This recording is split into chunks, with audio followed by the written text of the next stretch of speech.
வணக்கம்.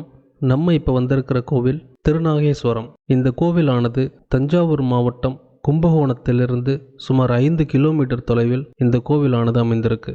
இந்த கோவில் ராகுவின் பரிகார ஸ்தலமாகும். இங்குள்ள மூலவர் நாகநாதர், தாயார் பேரு பிறையணி வானுதலால் அம்மன். இங்குள்ள தீர்த்தம் சூரிய தீர்த்தம், தல விருட்சம் செண்பக மரம். இங்குள்ள நாகநாதர் சுயம்புலிங்கமாக தோன்றியவர்.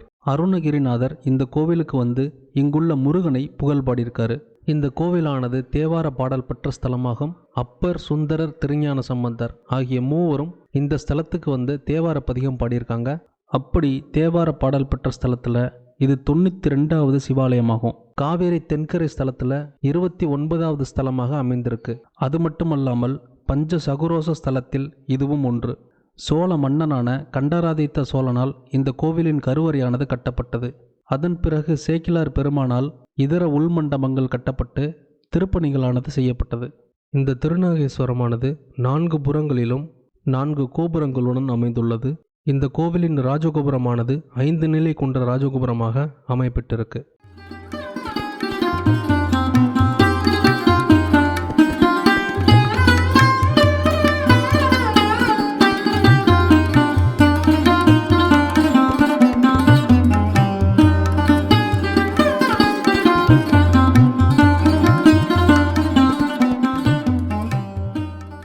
பக்தர்கள் ராகுதோஷ நிவர்த்திக்காக இங்குள்ள நாகநாதரை வந்து வழிபடுறாங்க.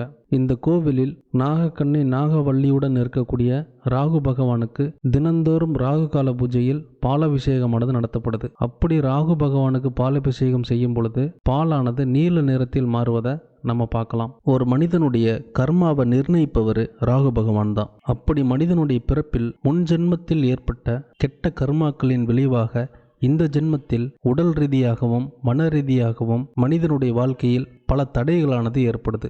இந்த தன்மையை சுட்டிக்காட்டுவது ராகுதான். முன் ஜென்ம வினையால் ஏற்பட்ட கெட்ட கர்மாக்களிலிருந்து விடுபட இந்த ஆலயத்திற்கு வந்து கோவிலுக்கு முன்பாக இடதுபுறத்தில் அமைந்துள்ள சூரிய தீர்த்தத்தில் நீராடுறாங்க. இந்த சூரிய தீர்த்தம் என்பது ஆத்ம நிலையோடு நமது முன்னோர்களை நினைத்து வாழ்க்கையில் இழந்ததை எல்லாம் மீண்டும் திரும்ப பெறும் அமைப்பில் இந்த தீர்த்த குளத்தில் நீராடி இங்குள்ள ராகு பகவானை வழிபட செல்றாங்க.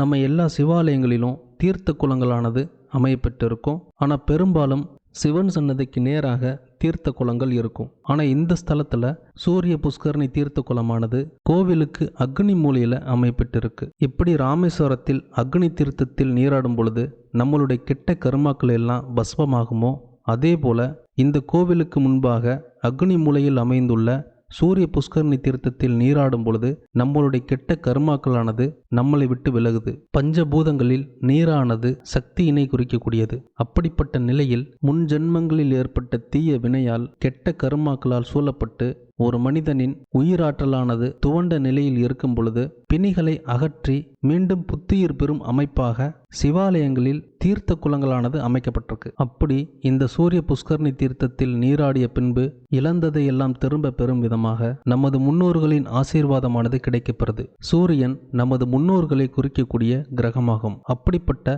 அதிமகத்துவம் வாய்ந்த தீர்த்த குளமாக இந்த சூரிய புஷ்கரணி தீர்த்த குளமானது அமையப்பட்டிருக்கு. ஒரு மனிதன் மனம் போன போக்கில் வாழும் பொழுது கெட்ட கர்மாக்களில் அகப்படும் நிலையானது ஏற்படுது. ஆனால் ஆத்ம நிலையை பின்பற்றி ஆத்ம நிலையோடு உணர்ந்து வாழ்பவர்களுக்கு வாழ்க்கையில் வழிதவறி பயணிக்கும் நிலையானது ஏற்படாது. அப்படிப்பட்ட நிலையில் இவ்வாலய தீர்த்த குளத்தில் நீராடி கெட்ட கர்மாக்களிலிருந்து விடுபட்டு மீண்டும் ஆத்ம நிலையோடு மெய்ஞானத்தை உணர்த்தும் விதமாக ஆத்ம காரகனான சூரிய பகவானின் இந்த சூரிய புஷ்கரணி தீர்த்த குளமானது அக்னி மூலையில் அமைந்திருக்கு.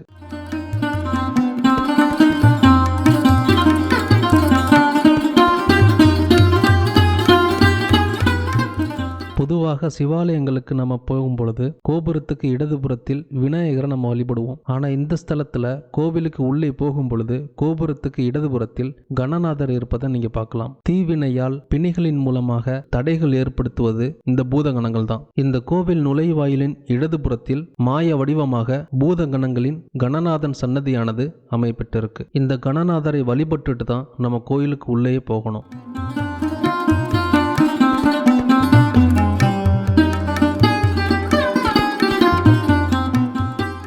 ராகுவால் தோஷம் உள்ளவர்கள் நாகவள்ளி நாகக்கண்ணிக்கு நடுவில் இருக்கும் ராகு பகவானுக்கு பாலாபிஷேகம் செய்து தனது தோஷத்தை நிவர்த்தி செஞ்சுக்கிறாங்க. அதுக்கப்புறம் ராகு பகவானுக்கு நேராக உள்ள வன்னி மரத்தை வலம் வந்து நேர்த்தி கடனாக வன்னி மர வழிபாட மேற்கொள்றாங்க. இந்த வன்னி மரத்தடியில் நின்று வன்னி மர காற்றினை சுவாசிக்கும் பொழுது அதிக சக்தி நிலையோடு நமது உடலின் உயிராற்றலானது அதிகரிக்குது.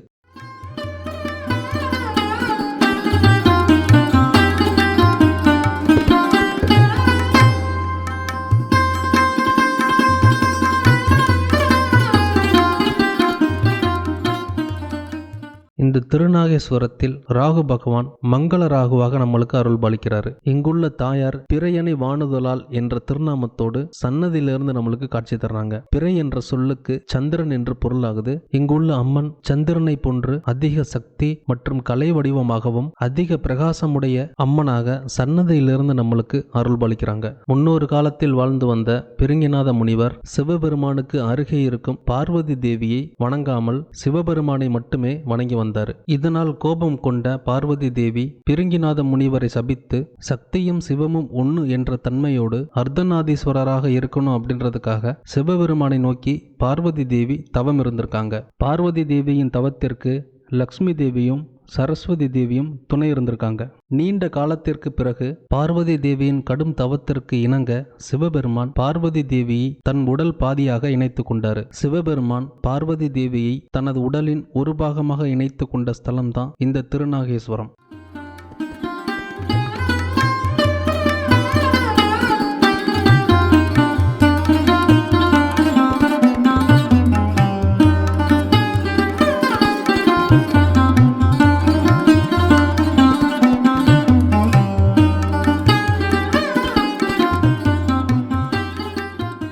ராகு தோஷத்தால் பாதிக்கப்பட்டவர்களின் உடல் நிலையானது குளிர்ச்சியாக காணப்படும். அப்படி குளிர்ச்சியாக இருக்கும் பொழுது உடலின் சக்தி நிலையானது செயலற்று இருக்கும். அப்படிப்பட்ட நிலையில் ராகு பகவான் ஒரு மனிதனின் சக்தி நிலையை வலுவிழக்கச் செய்து சிவஞானமானது அருளப்பட்டு மீண்டும் சக்தியினை பெறக்கூடிய ஸ்தலம்தான் இந்த திருநாகேஸ்வரம். இந்த தன்மையின் விளக்கமாகத்தான் ராகு பகவான் கர்ம வினையானது விளக்கப்பட்டு அருளப்படும் நிலையில் சக்தியின் ரூபமான தனது 2 மனைவியாரான நாகக்கண்ணி நாகவள்ளியோடு இருந்து கிழக்கு நோக்கி நம்மளுக்கு காட்சி தர்றாரு.